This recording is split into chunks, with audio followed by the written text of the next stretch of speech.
hacer una oración para comenzar, para rogar la presencia de nuestro Dios en nuestro medio. Allí donde estamos. Vamos a pedirle al hermano Arturo, por favor. Hermano Arturo, tú nos puedes guiar en la oración. Con mucho gusto. Oremos. Querido Padre y buen Dios, queremos agradecerte, Padre querido, que nos concedas este día precioso de sábado, sábado de deleite, Señor, porque anhelamos estar tiempo de calidad contigo, Padre. Y te lo agradecemos, Señor, en el nombre de Jesús. Queremos rogarte que en este momento, que este tiempo que vamos a pasar contigo, estas horas sagradas, nos ayudes en nuestra debilidad, Señor. Necesitamos de tu Espíritu, Padre, para poder tener verdadera comunión contigo, Señor. Que puedas hablar a nuestros corazones, fortalecernos, fortalecer esa comunión contigo tan necesaria en estos tiempos que vivimos.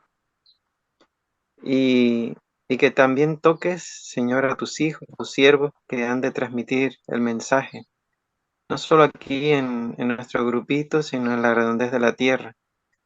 Que tu Amén. Tu Santo Espíritu generen esa atmósfera celestial, ese cerco y vallado que necesitamos, Padre. Queremos agradecértelo humildemente porque tú mereces alabanza suprema, Padre. Dirige todo lo que vayamos a hacer aquí, todo lo que vayamos a hablar, para que se cumplan tus santos propósitos, Señor. En el nombre precioso de Jesús. Amén. Amén. Amén. Amén. Amén. Amén. Bien, está llegando también nuestra querida hermana Isabel. Bien. ¿Sí? De Italia. Y hoy tenemos una escuela sabática muy interesante, muy linda. Muy bien, pero Por demás actual, por supuesto. Hermanita Isabel, feliz sábado. Que el Señor te bendiga. Feliz sábado a cada uno, hermanito. Buen sábado. Feliz Feliz sábado. sábado, Isabel. Feliz sábado, Un hermana. abrazo. Feliz Uy, sábado, qué hermana. linda, ¿quién es? Está oscura. Sí, que Sí, porque Bienvenida. es que como es de madrugada acá y todo el mundo está dormido, no prendo las luces. Ah, no Sí. se preocupe, no. Me hizo efecto verla así al improviso. Sí. bien, entonces estábamos comentando que la lección de esta semana es una lección muy interesante. Nos habla de eventos que todavía no han llegado, pero sí están a las puertas. El sello de Dios y la marca de la bestia. La primera parte abarca especialmente lo que es el bando opuesto al de Dios, con descripciones históricas y todo lo demás. Y la próxima semana, el bando del Señor. Y nosotros acá tenemos para memorizar el versículo de memoria, una lectura muy linda, Apocalipsis capítulo 7, versos 2 y 3, que leo. Y dice así: entonces vi a otro ángel que subía del este con el sello del Dios vivo, y clamó a gran voz a los 4 ángeles, quienes habían recibido poder de dañar la tierra y el mar, y les dijo: no dañen la tierra, ni el mar, ni los árboles, hasta que sellemos en sus frentes a los siervos de nuestro Dios. Acá hay una palabra que es condicional, un artículo, hasta. Es decir, que la destrucción inevitablemente va a llegar de parte del Señor. No podemos evitarlo. Los juicios llegarán. La apostasía tanto de la iglesia como del mundo están colmando la medida del cielo. Nos estamos aproximando a unos eventos que muy por lejos. Perdón, un momentito que interrumpa. Es que se están escuchando sonidos de fondo. Si silenciamos todos, por favor, los micros. Gracias. Vale. Ahí le voy a ayudar al hermano Paco. Lo voy a silenciar. Ahí va. Entonces, ahí es donde nosotros nos encontraremos, porque creemos que esta generación es la que se va a enfrentar a todo lo que vamos a estudiar en esta hora. Esta generación y no otra es la que nosotros veremos un gran cumplimiento de muchos versículos y hasta capítulos enteros del Apocalipsis. Eso no lo oigo. Hermanito Paco, porfa, yo voy a silenciarte a ti, lo que no significa que tú no escuches, tú escuchas igual, pero el ruidito viene, el zumbido por tu lado, ¿vale? Entonces, gracias, hermanito Paco. Lo que nosotros estamos ahora por mirar es que vamos a encontrarnos en situaciones extremas de la cual ninguna generación, ninguna de los cristianos y del pueblo de Dios de la antigüedad se ha encontrado hasta hoy.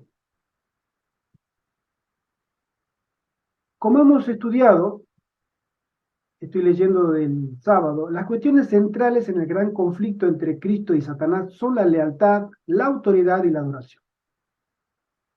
En torno a estos principios gira el gran conflicto que ya comenzó en el cielo, la lealtad y la adoración. Tú quieres adorar al Creador, tú no quieres adorar al Creador. Tú vas a obedecer al Creador, tú no deseas obedecer al Creador. Comenzó en el cielo y va a terminar ese conflicto aquí, en la tierra. La profecía de la Biblia hablan de un poder que usurpa la autoridad de Dios, exige lealtad e introduce un sistema de adoración falso. Y lo hace mediante el uso de la fuerza. Esa es una de las cualidades primordiales por las cuales Satanás tiene el poder, ¿sí? Tiene la autoridad de poder ejercer la fuerza. Dios no ejerce la fuerza. Y si nosotros estamos acá reunidos para adorar el nombre de Dios, es porque hemos decidido voluntariamente reunirnos. Y si nosotros hemos aceptado el verdadero día de reposo, que es el sábado del Señor, como el cuarto mandamiento lo dice explícitamente, es porque voluntariamente hemos deseado adorar en sábado. A Satanás no le interesa nuestra voluntad, no le interesan nuestras preferencias, no le interesa nuestras decisiones, en absoluto. Él conseguirá sus medios por las buenas, por las malas o por las muy malas. Y eso hace una gran diferencia entre los dos principios que levantan o que sostienen los gobiernos tanto de Dios como de Satanás. El uso de la fuerza. Esto lo veremos en el transcurso de la lección. Usa la coacción y a veces mediante sobornos y recompensas. Todo con el fin de imponer la adoración. En contraste, el amor es la gran fuerza motivadora del reino de Dios. En lugar de adorar a la bestia, el pueblo de Dios encuentra su mayor gozo y su amor deleite en adorarlo a Él. Ellos están comprometidos con Él porque saben cuán comprometido está Dios con ellos. Y acá hay una palabra que siempre me ha gustado reflexionarla. En Apocalipsis 14, 9 y 10, el tercer ángel advierte acerca de adorar a la bestia, y el ángel declara a gran voz: si alguno adora a la bestia y a su imagen, y recibe su marca en su frente o en su mano, este también beberá del vino de la ira de Dios. A nosotros se nos llama a ser perseverantes. Apocalipsis 14, 12, hay dos características. Y es muy interesante estudiar este versículo porque dice así: aquí está la paciencia de los santos, los que guardan los mandamientos de Dios y la fe de Jesús. Acá en este contexto de este versículo o de estos versículos es la última proclamación que tiene el pueblo de Dios en esta tierra. Este pueblo peregrino a través de los siglos, desde Jesucristo, desde los apóstoles, como iglesia cristiana, ha estado errante, ¿sí? Como dice la frase, peregrinos y advenedizos. no tenemos casas, no tenemos techo, no tenemos también a veces la libertad o la facilidad de poder adorar a Dios como quisiéramos, como conjunto. Pero este pueblo es perseverante, tiene la paciencia, pero al final del tiempo se va a agudizar este conflicto y va a seguir siendo perseverante. Va a seguir manifestando, demostrando que sigue confiando en Dios. La palabra griega para paciencia es, como dice la lección, upomoné, que se traduce mejor como perseverancia firme o tesón, ¿no? Dios tendrá un pueblo del tiempo del fin que sea leal a él frente a la oposición y la persecución feroz. Hace un tiempo atrás había leído miré un video sobre lo que cantantes de rock mencionaban acerca de la música rock, ¿no? El trasfondo que existe. Es un video cristiano muy interesante, un documental. Y uno de los cantantes de rock británicos decía que el mensaje que se trata de llevar es de educar a la juventud a la sumisión. Esa es la esencia del rock, ¿no? Es su opinión, por supuesto.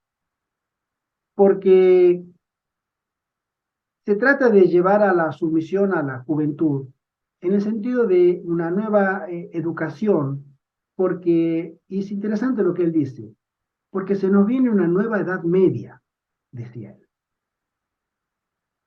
Él explicaba que uno de los objetivos que tiene la música rock, decía este documental, era reimplantar de nuevo la idea del pensamiento único, como en la Edad Media.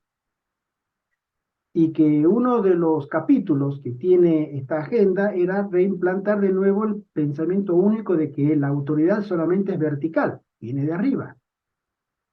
Y el que no esté de acuerdo, obviamente va a pasar como pasó en la Edad Media. Esto referenciaba a lo que era el contenido prácticamente espiritual que tiene el mensaje de la música rock.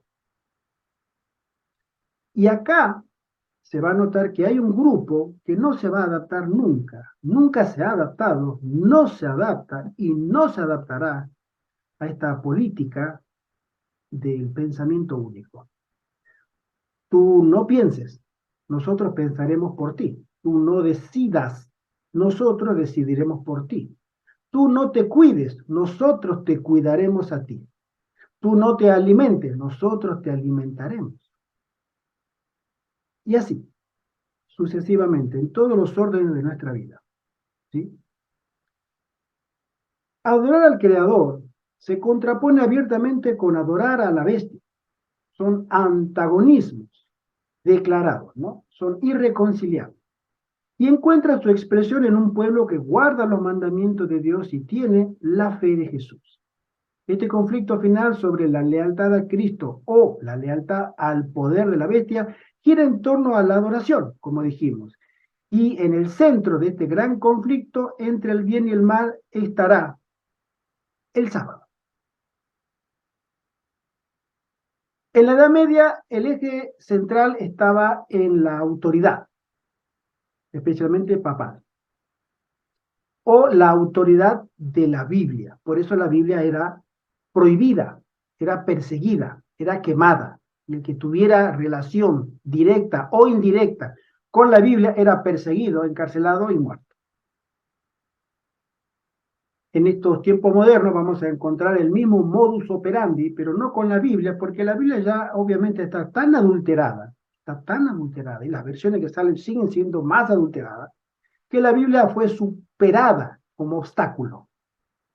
Pero el mensaje central de la Biblia nos lleva a una verdadera adoración. Entonces ahora surge la siguiente fase, que es la verdadera adoración que la Biblia enseña. Entonces, nos encontraremos que hoy vamos a enfrentarnos a poderes que nos van a desafiar, ¿sí? Sabemos que ya hubo pruebas piloto o ingeniería social global, de respuesta global, a cómo nosotros respondemos ante estímulos externos como rebaño, ¿sí? Como masa, cómo nos movemos. Lo pudimos ver en los últimos 3 años que han pasado con este asunto que ustedes ya conocen. Y eso fue un experimento. ¿Qué pasaría si lo trasladamos a este mecanismo de control a otras esferas? No hablemos de la sanidad, hablemos de la alimentación, por ejemplo, ¿sí? O hablemos del dinero. Ustedes saben que en una sociedad, no voy a decir capitalista porque se da exactamente igual en las sociedades socialistas, ¿no? El poder del dinero es la base de la existencia para todas las personas. Y si es puesto en jaque este mecanismo, el de comprar y vender, por ahí van, entonces nos encontraremos también lo mismo con el dilema que se encontraron los valdenses, por ejemplo, que ellos, o tú tienes la Biblia y te arriesgas a ser perseguido y muerto, o tú aceptas el poder dominante y te dejamos vivir tranquilo. Y si traspolamos ese planteo al siglo XXI, sucede exactamente lo mismo.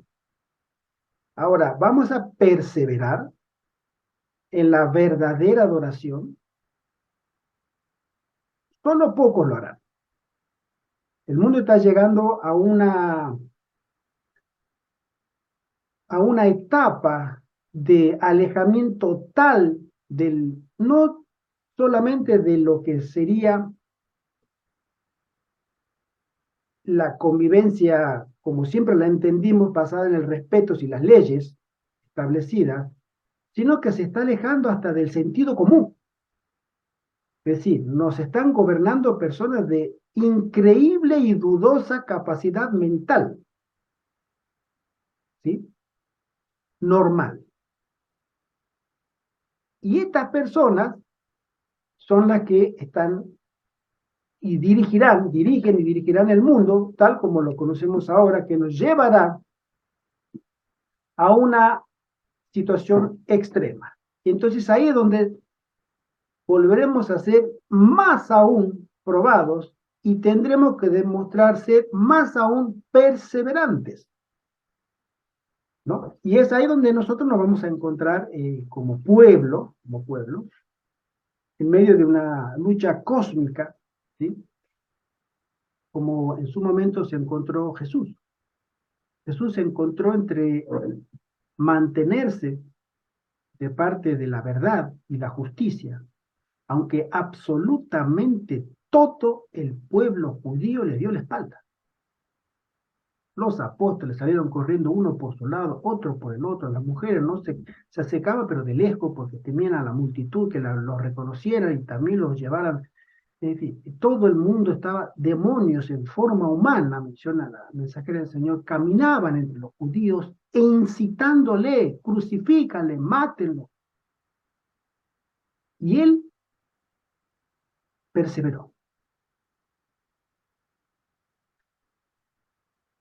La lección nos dice, suspendido en la cruz, envuelto en tinieblas, con la culpa, la vergüenza y la condenación de los pecados del mundo a cuesta y aislado del sentido del amor de su Padre, Jesús dependía de la relación que tuvo con el Padre durante toda su vida. Si nosotros entendemos que esto es cierto y entendemos que lo que acontecerá también es cierto porque la palabra de Dios ya lo afirma, nosotros vamos a depender total y absolutamente, como Cristo, con la relación que nosotros tengamos hoy con nuestro Padre. No hay otra forma de interpretarlo y salir victoriosos como Cristo. Es decir, mediante una vida de dependencia total del Padre, incluso en los buenos tiempos, Jesús se había preparado para los peores tiempos hasta la cruz. El Salvador confiaba aun cuando a su alrededor las circunstancias clamaban para que él dudara. Aun cuando parecía que Dios lo había abandonado, Jesús no se rindió. Hay microejemplos. Acá hay una hermana que me va a entender porque lo hemos hablado. Ese microejemplo nosotros lo podemos estar viviendo en nuestra familia.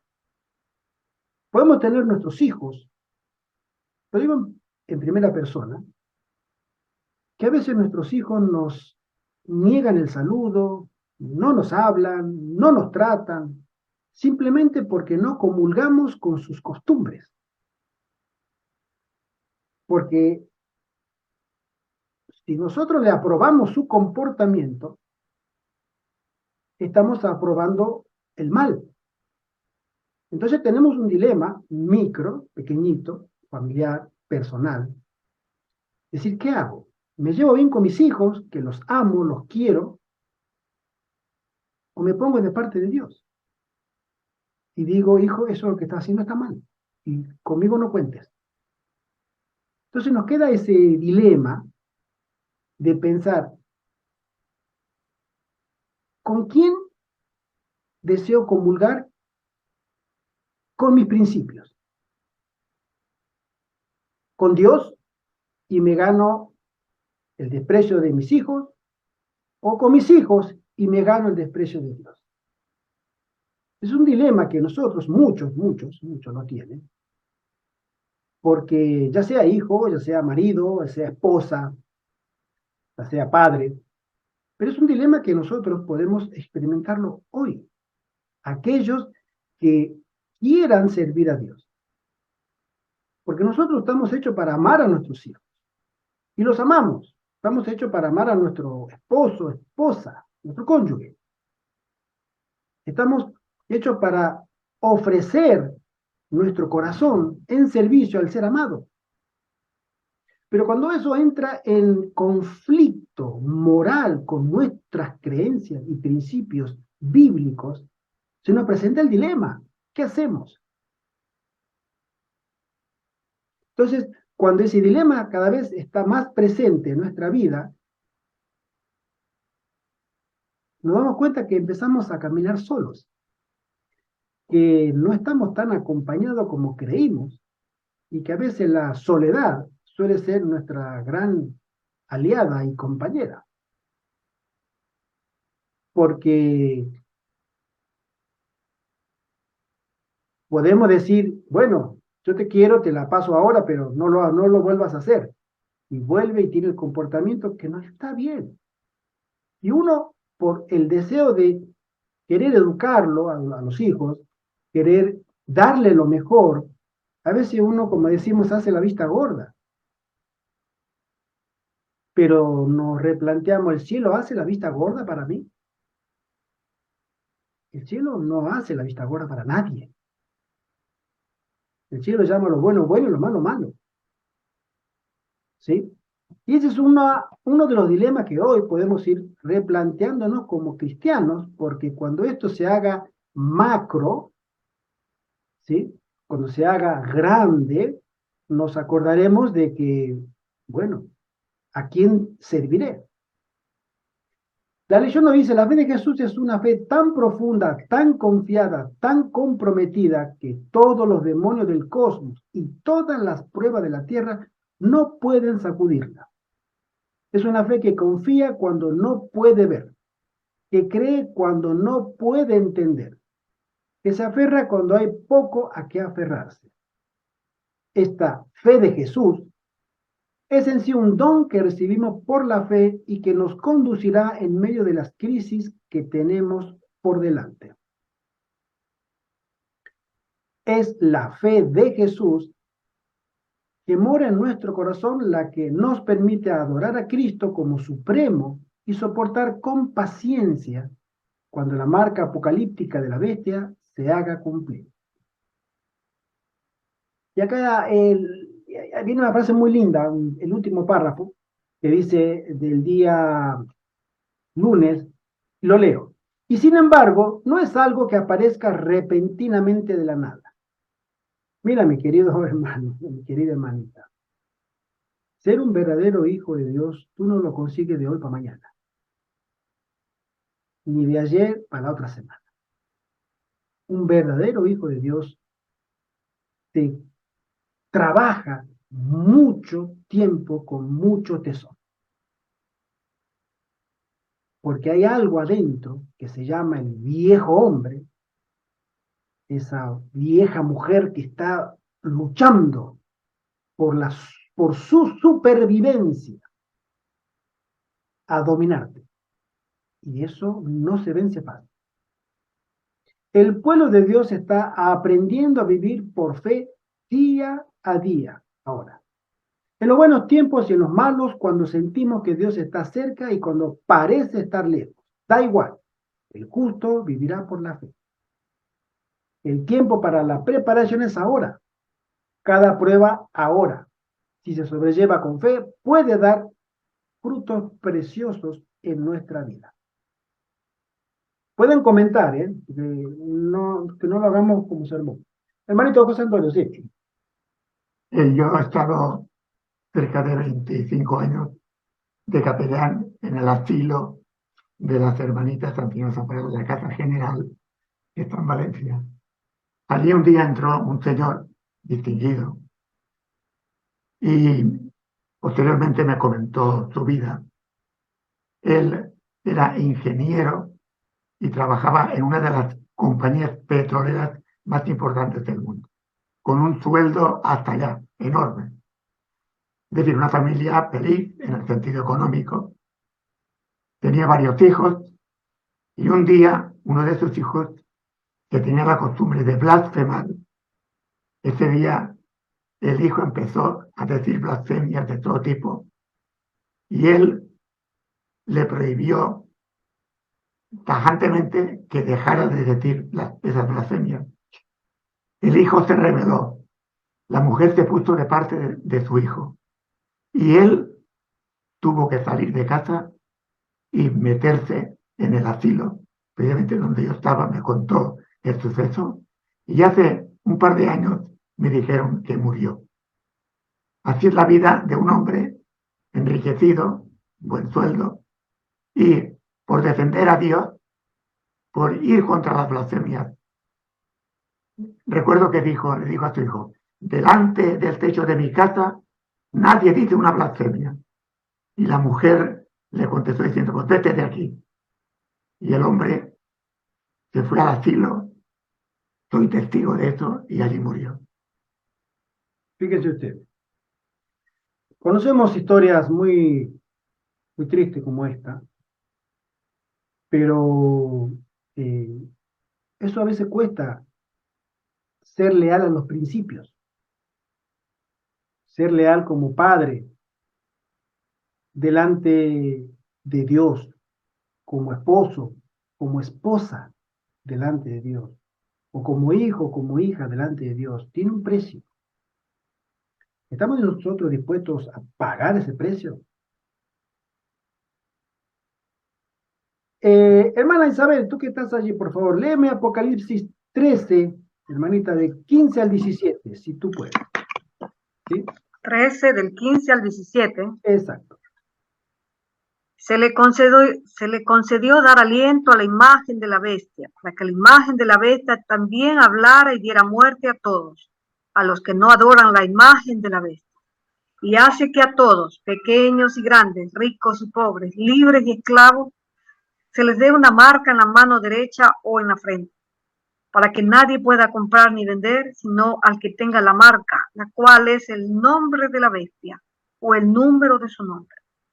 Amén. Gracias, hermano. No vamos a mencionar ya, porque sabemos que la marca no constituye ningún chip, ningún código de barra y todas esas fantasías. Pero sí vamos a comentar que la profecía nos menciona que todo esto comenzará con sanciones económicas. Ninguno podrá comprar ni vender. Acá la única persona que hoy no puede ni comprar ni vender es la que no tiene dinero. Hoy por hoy. Si tú no tienes dinero, puedes ir al supermercado, puedes ir a la tienda, puedes ir al shopping. Pero bueno, no tiene dinero, ¿tiene tarjeta? Tampoco. ¿No tiene nada? No. No te da nada. Es sencillo. Pero cuando tú tienes dinero y tu cuenta del banco tiene dinero y tú te acercas a comprar víveres, comestibles, y en la caja aparezca en la pantalla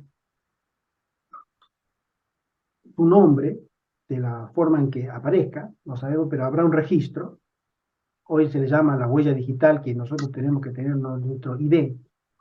Se está por promover y plantear su funcionamiento para el próximo año a nivel global. Entonces, podremos ser localizados en cualquier tienda. Tú, antes de que pongas en el mostrador lo que quieras llevarte, tú ya estarás identificado. Y se te dirá, lo siento, no podemos venderte, pero tengo dinero para pagar. No podemos vender, no tenemos orden. ¿Por qué? No tenemos orden. Por favor, el que sigue. Y si tú insistes porque necesitas comer, y la persona que esté atrás tuyo, señor, por favor, apúrese. Bueno, ¿me lo puede comprar? No, yo no puedo, porque me comprometo con usted. Puedo ser sancionado. Son escenarios un poco irreales hoy, pero se habla en la Biblia que ese escenario va a ser real. No podremos ni pagar ni cobrar. No podremos ni comprar ni vender. Cuando tú tienes la nevera llena, como dicen, muchos problemas no pasan ni preocupaciones por tu cabecita. Pero cuando tú tienes la nevera vacía, comienzas a replantearte muchas cosas. La primera es ir al supermercado. Pero cuando en el supermercado te digan que no, y tu vecino, que tú le pides algo, te diga, no te puedo dar. Tú estás marcado, sellado, fichado, como se diga. Ese va a ser un gran problema y prueba de fe para cada uno. Hermanita Ivette, tú tienes la manita levantada. Sí, de acuerdo con lo que tú estás diciendo ahora, ¿verdad? De que nos van a identificar. Yo quiero comentar algo. Acá, pues, los últimos años que yo había venido, no. Pero ahora que estoy estos meses, ya tengo un mes de estar acá, yo me he dado cuenta de algo, que acá todo se maneja con huella digital. Para todo. El otro día fui yo a una farmacia a comprar, se me acabaron las pastillas para la tiroides y fui a Perdón, ella comprarlas. está en Colombia, por si alguien no lo sabe. Estoy en Colombia ahora. Estoy acá en mi pueblo y fui a otro pueblo vecino a buscar, a comprar las pastillas. Y llego a la farmacia y pregunto, y entonces me dice la muchacha, deme su nombre. Ah, y el número de cédula también. Para todo le piden a uno el número de cédula.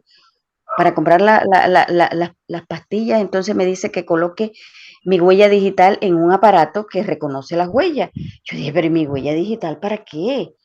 Si yo lo que voy a comprar son unas pastillas. Entonces, no es para ver si usted aparece en la base de datos, dizque para hacerme un descuento. Yo me quedé así tan... Ah, bueno, exactamente, a mí me pareció interesante. Bueno, acá hay mucha inseguridad, hay muchos controles policivos. Cuando yo voy a ese pueblo vecino, a veces me paran hasta 2 veces. O sea, yo me siento como si estuviera Controlado. Vigilada. Sí, vigilada en esos países donde hay terrorismo y hay todas esas cosas. Sí, yo sé que acá hay mucha inseguridad, lo sé, pero a veces hay 2 controles policivos. Paran al chofer, al chofer del vehículo y a todo, a ver su cédula. Entonces miran allí en los celulares los policías y el que tenga antecedentes penales enseguida lo bajan del carro y se lo llevan. Bueno, pueden seguir, porque los que vamos no tenemos antecedentes penales. Pero para todo la huella digital, si uno va a cobrar un giro de aquí mismo del país, que se lo mande a la persona de Bogotá o se lo mandan de otra ciudad, es con huella digital todo. O sea que aquí por lo menos lo que tú estás diciendo, No es nada del otro mundo ni es ciencia ficción. no, y en el momento en que se vayan a necesitar esos datos, ya los tienen, Así es. ya los tienen. Cuando se vaya a aplicar esa ley, ese mecanismo de que van entonces, este que es adventista, que no está de acuerdo, ya lo tienen señalado. ¿Por qué? Porque ya tienen nuestro dato, tanto nuestro número de cédula como ¿cómo es? Huellas digitales. Nuestra huella digital ya la tienen. Entonces, en el momento que haya que ponerle la frase en ese registro, a este no le vendan, ya tienen todos los datos recabados que decimos. Eso era lo que yo quería comentarle. Gracias, hermano. Muchas Hace gracias. unos 14 años estuve en Colombia viviendo unos meses y me pareció algo tan extraño que para todos los trámites que tenía que hacer en el banco, en el seguro o en un trabajo, ellos tenían una almohadilla, la antigua, y me pintaban con tinta el dedo y tenía que poner la huella. En el banco uno firma, acá uno le da un papel y firma. No hay que firmaba, pero la huella. O sea, andaba todo el día con el dedo negro, ¿sí? Con tinta. Y era bueno, ahora tendrán lectores digitales, pero me acuerdo que sí, en Colombia se pide la huella digital. Decíamos que ninguno podrá comprar ni vender a menos que tenga la marca. Es decir, nosotros no vamos a ser marcados, sino ellos, lo que sí puedan comprar y vender, ellos tendrán la marca. Interesante, ¿no? Bueno, cuando esto suceda, dice la lección, la inmensa mayoría capitulará. Todo el que se niegue finalmente enfrentará un decreto de muerte, ya al final. Primero enfrentará cargos, enfrentará cárcel, enfrentará multas, enfrentará amenazas, enfrentará que se le quitará todo lo que posea, ¿sí? Y el diablo está preparando a los cristianos profesos mediante transigencias en su vida para recibir la marca de la bestia cuando la prueba final sobrevenga sobre nosotros en un futuro cercano.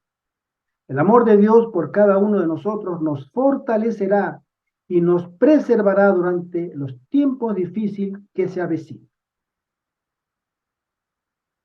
Ahora los que siguen al Cordero. El poder de la primera bestia de Apocalipsis 13 recibe su poder, su trono y gran autoridad de parte del dragón. Si nosotros sabemos que lo que está haciendo Roma es porque hay una mente superior, maestra, una mente brillante, que es la del mismísimo innombrable, que los dirige hacia un abismo, ¿no?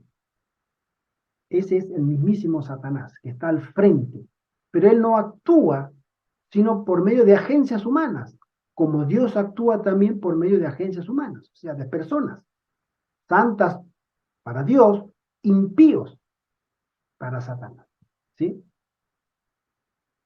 Satanás es un enemigo astuto y obra mediante poderes terrenales. Apocalipsis 12 nos dice que el dragón intentó destruir al hijo varón tan pronto como nació. Este es a Jesucristo, ¿sí? El dragón representa en primer lugar a Satanás y en un sentido secundario al Imperio Romano. El poder que sucedió al Imperio Romano, que recibió del dragón su poder y su trono y grande autoridad, fue claramente la Roma papal. El historiador Flick lo dice de esta manera. De las ruinas de la Roma política se levantó el gran imperio moral en la forma gigantesca de la Iglesia Católica, Apostólica y Romana. Interesante. En contraste con toda la tierra que sigue a la bestia, Dios tendrá un pueblo, los que siguen al Cordero. Nosotros, en nuestro deseo natural de adorar, vamos a seguir siempre a alguien, ya sea a nosotros mismos, ya sea nuestra filosofía, ya sea nuestra propia educación, nuestra reputación, ya sea un líder, un gurú, ya sea un político, ya sea una ideología, pero siempre vamos a estar sometidos a algo que tenga mayor autoridad que nosotros. En el último de los casos, toda esta gente va a seguir al dragón, que es el creador de todo esto. Pero habrá un remanente que seguirá al Cordero, por donde quiera que va. Como siempre será un bando o el otro, a favor de Jesús o en contra de Jesús. En ese entonces, al igual que ahora, no habrá ningún término medio, ninguna posición neutral. Y esto a mí me gusta comentarlo, porque hoy, mis hermanos, hoy estamos todos mezclados. Tú vas a una iglesia, no solamente la iglesia adventista, ¿eh? Cualquier iglesia que va, hay gente buena y hay gente mala.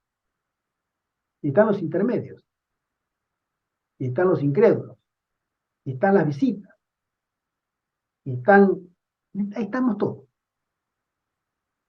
Una ensalada de personas, de mentes y mentalidades dentro de una iglesia, católica, evangélica, presbiteriana, adventista, pentecostal, etcétera, todos estamos mezclados.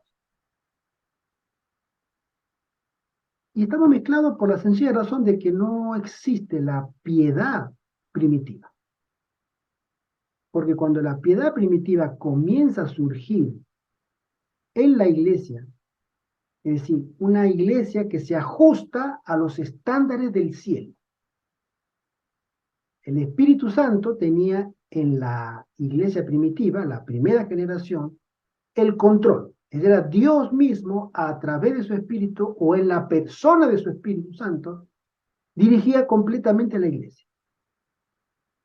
Es decir, los estándares del cielo estaban puestos en la mente de los hombres que bajaron del aposento alto. Fíjense ustedes que hasta una mentira fue suficiente para una condena a muerte de un matrimonio. Ananías y Zafira, una mentira.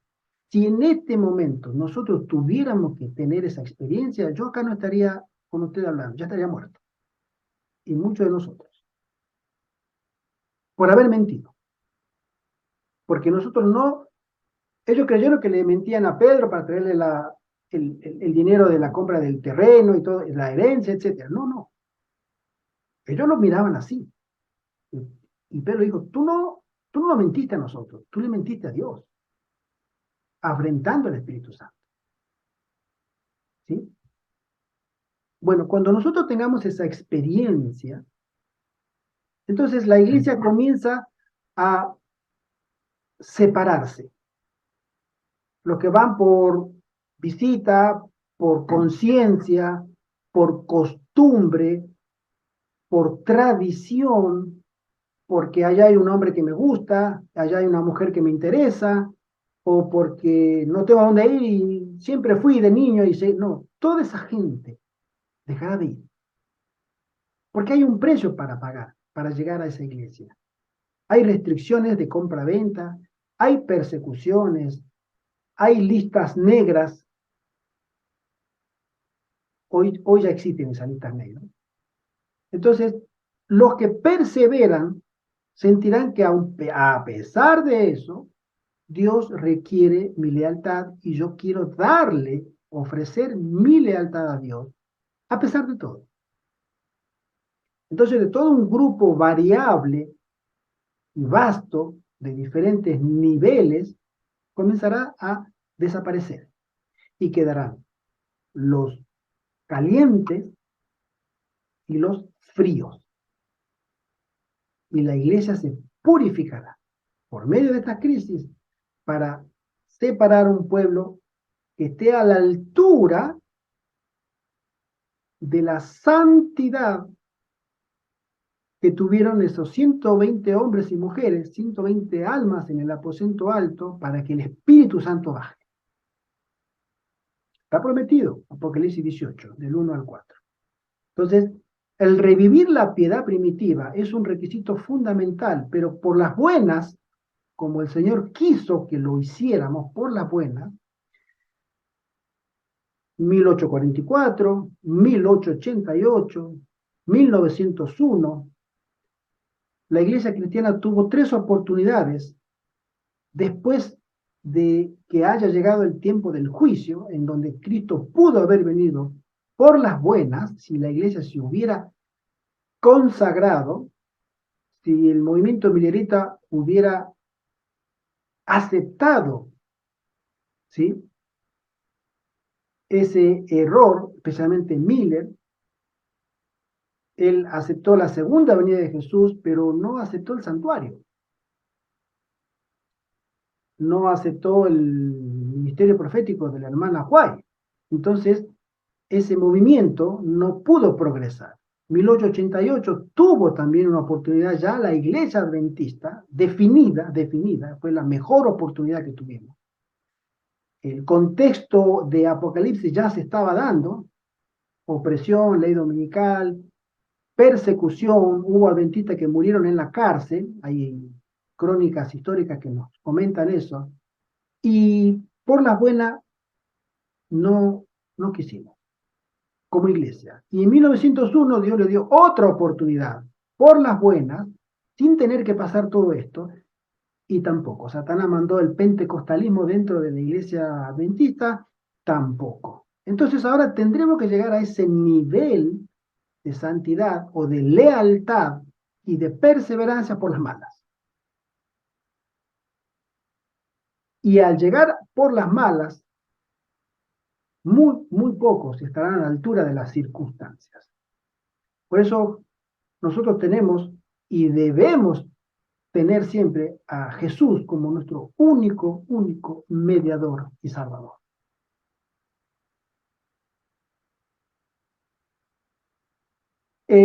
Acá en el mismo jueves dice: la bestia del Apocalipsis es un poder religioso apóstata que surge de la Roma pagana y crece hasta convertirse en un sistema de adoración mundial. Según Apocalipsis 13, es un poder blasfemo. Y en el Nuevo Testamento nos da las características de lo que significa ser blasfemo. A veces nosotros decimos que el que dice blasfemia es el que dice malas palabras, ¿no? La Biblia no llama eso la blasfemia. Eso son malas palabras, y muchas otras cosas. Pero la blasfemia tiene unas características definidas, que la Biblia sí les llama. Y acá los dirigentes acusaron de blasfemia a Jesús. En el caso de Jesús, las acusaciones eran injustas porque él tiene la esencia y todos los poderes y las prerrogativas de Dios, incluyendo el derecho a perdonar nuestros pecados. Y eso es porque Jesús es Dios. O como tan poderosamente lo expresó: tanto tiempo hace que estoy con ustedes y no me has conocido, Felipe.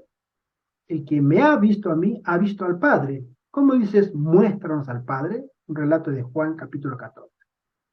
En 1 Timoteo 2:5 enseña que hay solamente un mediador entre Dios y el hombre, Jesucristo hombre. En contraste, la Iglesia romana enseña que el sacerdote es el mediador entre Dios y la humanidad pecaminosa. Acá tenemos a un ex mediador al lado nuestro, por a mi derecha. Ya ha conocido la luz, ha conocido al Señor. Y el Señor lo ha llamado desde donde estaba para adorar al verdadero Dios. Pero debido a que el sacerdote mismo es un ser humano pecador, no puede ser nuestro mediador porque él también necesita un mediador. La blasfemia también se define como la pretensión de cualquier hombre de ser Dios o de estar en el lugar de Dios. Estas son solo dos declaraciones que los curas católicos, la jerarquía católica, se autodefine. Dice: el Papa es de tan grande dignidad y tan exaltado que no es un mero hombre. O sea, ellos se autoperciben, no como, o sea, hoy Francisco, que antes fue el cardenal de la Iglesia Católica Argentina, un hombre que fue muy cuestionado en la época de la dictadura militar, y que tenía unos pensamientos muy ortodoxos, especialmente con los homosexuales. Él decía allá en Buenos Aires que a todos los homosexuales, hombres y mujeres, había que juntarlos y llevarlos a una isla, la isla de Martín García, es una isla en la Argentina, y dejarlos ahí, para que no molesten, ¿no? Esa era su posición antes de ser papa. Pero ahora, cuando llegó a ser papa, parece que recibió nueva iluminación y dijo: ¿quién soy yo para juzgar a estas personas? Que sean como quieran ser. Somos todos hijos de Dios. Entonces, ese Dios, ¿sí?, es el que se autopercibe como única autoridad moral en esta tierra y que va a dirigir los hilos del poder en este último tiempo. Dice, es como si fuera Dios en la tierra, no es un mero hombre.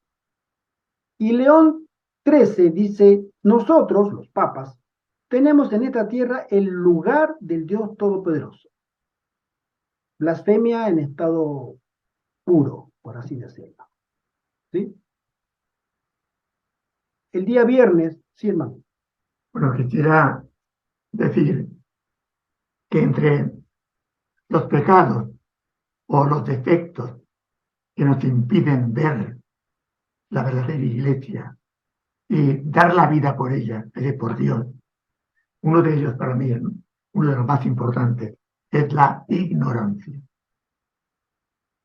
No digo esto por experiencia propia. Y recuerdo que hay una idea que me iluminó en medio de toda mi ignorancia. Me dio como recursos para ir conociendo más la verdad. La lectura de un historiador llamado Guerra, de apellido, él es de Canarias, con esta afirmación: la Iglesia Católica, la de siempre, pero más la actual, sigue siendo el Imperio Romano. Punto final. Es decir, nosotros tenemos un poder que es mundial y que es actual, pero tenemos que darnos cuenta que ese poder viene desde el dragón. Es decir, pensando en el profeta Daniel, cuando compara al dragón, ¿sí?, con el Imperio Romano, ¿sí?, que derrotó a los griegos. Entonces, ese dragón de Daniel es el Imperio Romano. Y ese Imperio Romano es actual. ¿Y qué características tiene el Imperio Romano? Que es omnipotente y todopoderoso aquí en la tierra. Esto en cuanto a la dimensión de poder terrenal de la Iglesia Católica. Es la dueña del mundo. Y luego no vamos a extendernos con el poder espiritual que acaba de mencionar el hermano Gerardo, como si fuera Dios en la tierra. Esto es algo que hay que tenerlo muy claro. Y termino. La Iglesia Católica es el Imperio Romano de poder material y humano aquí en la tierra. Muy cierto. Nosotros sabemos que en la antigüedad la sucesión de los césares pasaba a través del Senado y ese poder se ha derivado en la sucesión apostólica, entre comillas, ¿sí? Pero sigue siendo, cuando un papa es entronizado entronizado un César romano actual, disfrazado de falsa iglesia cristiana, disfrazado. Y el Senado fue reemplazado por el colegio cardenalicio, que tiene toda la autoridad. Y si Satanás le dio grande autoridad, su trono, ¿sí?, y mucho poder, obviamente está a las órdenes de los planes de Satanás. Y ese poder se está agudizando cada vez más por medio de políticas que hasta nosotros ni nos imaginamos que existen, pero que están. Que en una agenda, por ejemplo, la 2030, si uno la examina, yo estuve mirándola un poco en detalle porque es vasto, mucho para estudiar, pero hermanos, esa agenda es realmente un extracto del pensamiento de Satanás, aniquilar a la raza humana. Pero de una manera tan magistral que tú ni cuenta te das. Te van a poner grilletes, cadenas mentales, ideológicas, morales y físicas, y tú besarás las manos del que te pone las cadenas. Defenderás a tu verdugo. si no has llegado al conocimiento de la verdad. Tal el poder que tienen esas mentes que la gente lo acepta, y lo acepta gustoso. Miremos los últimos 3 años. ¿Cuántos han aceptado? ¿Por la buena o por las no tan buenas? La inmensa mayoría. 7 de cada 10 lo aceptaron.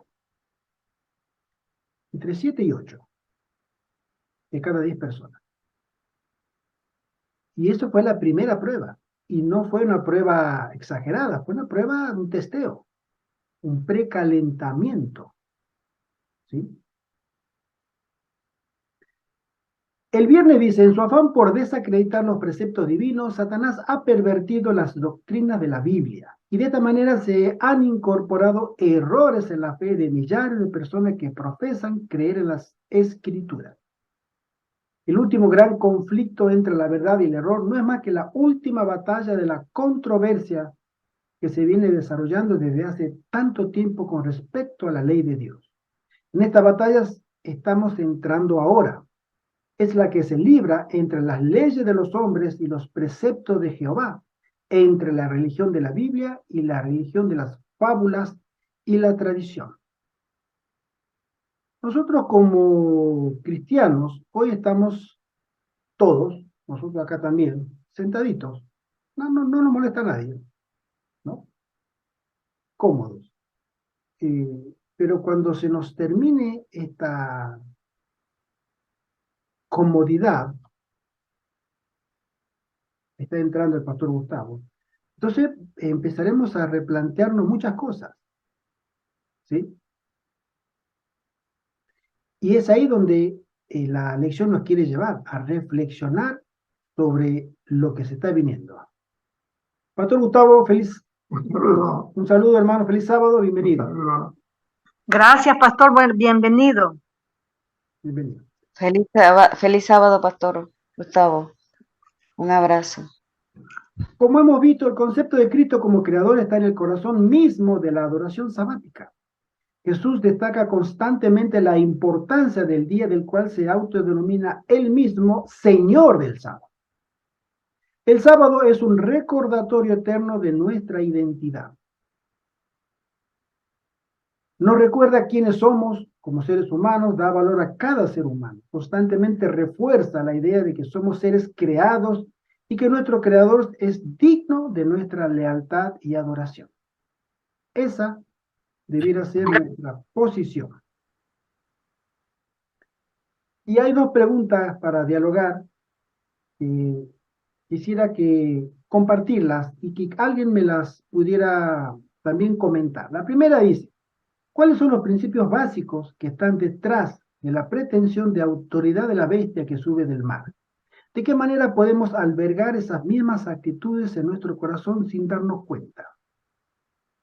¿Cuáles son los principios básicos de adoración que la bestia nos exige a nosotros y que nosotros estamos aceptando sin darnos cuenta? Es un planteo del cual muchas veces uno cree que solamente la persona que tiene por así decirlo, ¿no? Un rosario en la mano y contando las novenas, y etcétera, o aquella persona que está perdida en la droga. No. Satanás está más presente y más cerca de nosotros que lo que pensamos. Está en nuestra casa, está en nuestra mente, más influyente de lo que pensamos. Y otra pregunta, ¿cómo respondes a quienes argumentan que la idea de un Satanás literal es una superstición primitiva que la gente educada, o al menos los inteligentes, no pueden considerar seriamente? ¿Qué argumentos podrías utilizar en respuesta? Yo tengo 2. Lo voy a compartir breve porque es la hora. Estando en Alemania tengo un gran amigo, que se llama Doristeo, es argentino, un hombre grande, y él es agnóstico, o sea, no cree nada. Me dijo, Satanás, una idea que la gente le puso un nombre al mal. Pero nosotros somos buenos y malos desde que nacemos hasta que morimos, etcétera. Es el pensamiento normal de la persona que no conoce a Dios. Sin embargo, voy a repetir un testimonio del pastor Walter White. Su papá, perdón, su suegro, el papá de su esposa, era un periodista cuando era joven, y él comenta, el suegro del pastor Walter White comenta que este hombre era un buen periodista, muy bueno, en Sudáfrica. Y se reía de, como en África sabemos que hay mucho animismo, espiritismo, de ciertas actividades que se denominaban paranormales. Y entonces él dijo, bueno, voy a hacer una cosa. Voy a reírme un poco de esta gente y voy a escribir artículos para desacreditarlo, porque son gente tan ignorantes, que se creen todo. Entonces como tengo una mente fría, tengo una mente inteligente, estudiada, voy a hacer unos cuantos reportajes, pero para hacer los reportajes voy a hacer experiencias con esta gente, para después escribir.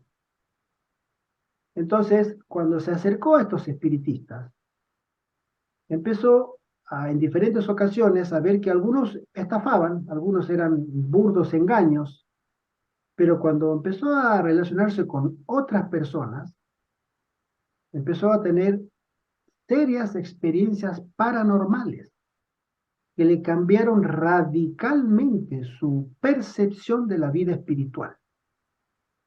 Y él comenta que fue tal el grado de fascinación que encontró con el mundo de los espíritus, ¿sí?, que él decía, Satanás no existe, Satanás es una fábula, Satanás es un invento de la Edad Media, Satanás es un invento de la Antigüedad, es todo mentira. Pero cuando él empezó a tener experiencias por medio de estos brujos, a lo que él investigaba para desacreditarlos, se encontró con serios dilemas que no tenían razón científica para explicarlo. No podía. A tal punto que se fascinó tanto que empezó a estudiarlos. Empezó a estudiarlos, se hizo espiritista. Y de espiritista se hizo masón. Y de masón llegó al grado 33. Un gran masón, un líder, o sea, un siervo de Satanás. Por eso a veces decimos, si tú no crees en Satanás como un ser personal, espiritual y maligno, ten mucho cuidado. Ten mucho cuidado. Porque Satanás está atento a cómo captar tu curiosidad si quieres descubrirlo, o tu ignorancia si quieres evitarlo. Que el Señor nos mantenga de su lado, que podamos tener ese sello de Dios a través de la perseverancia, de una experiencia perseverante por fe en Dios, como exactamente la tuvo Cristo en esta tierra. Y la última generación está sentenciada, por así decirlo, hermano, a tener la misma experiencia, porque tienen que revelar exactamente la misma perseverancia y perfección de carácter con la cual Cristo llegó a la cruz. No tenemos otro nivel inferior. ¿En silencio lo mío? No, los 144.000 están llamados a ser la última generación que refleje el carácter de Jesús en este cuerpo mortal, con 6.000 años de herencia cada vez peor. Que el Señor nos guarde y que el Señor nos ayude a que podamos ser fieles a Dios, no en la bonanza, en la paz y en la tranquilidad, sino a ser fieles también en los momentos más difíciles que están delante de nosotros. Esa es nuestra oración, nuestro deseo y nuestro anhelo. Amén. Amén. Hermano Gustavo, gracias. Pastor, otra vez te saludamos porque estabas ahí, parece, conectándote. Feliz sábado, hermano. Gracias por estar con nosotros. Feliz sábado. Feliz sábado, Gerardo. Feliz sábado, mi hermano. Bienvenido, hermano. Bienvenido también a gracias. mi sobrinito. Bienvenido. Sí. que está ahí fuera de cámara, es el manager, el técnico. Sí, sí, sí. Saludos, Josué. El Señor te bendiga. Feliz sábado, pastor. Gracias, mi hermana. Muy feliz sábado también. Para todos ustedes, para todos, toditos. Feliz sábado, hermano. Bendiciones, bendiciones para todos. Gracias, igualmente. Vamos a hacer Gracias, una oración igualmente. para darle gracias a nuestro Dios de que hemos sido llamados de las tinieblas a su luz admirable en esta última generación como pueblo. Y que el Señor tenga misericordia de cada uno de nosotros para que perseveremos en la fe y seamos mansos y humildes en la obediencia a nuestro gran Dios y Salvador. Amén. Amén. Oremos. Padre nuestro que estás en el cielo, en el nombre de Jesús, gracias, Señor, por este hermoso momento que nos da de estudiar tu palabra. Gracias también, Padre, porque nos ha dado una semana llena de bendiciones, de trabajo, de cuidado, de provisión, Señor. Gracias, Señor. Gracias porque nos hemos reunido un grupo de tus hijos y te pedimos, te rogamos, Señor, en el nombre de tu Hijo, que nos sigas acompañando y que tu Espíritu Santo también esté en nuestra mente para impresionar verdades eternas y que podamos ser, Señor, obedientes con tu poder y en tu gracia a tu palabra. Amén. En el nombre de Jesús, Señor. Amén. Amén. Amén. Amén. Que el Señor les bendiga otra vez y les guarde siempre.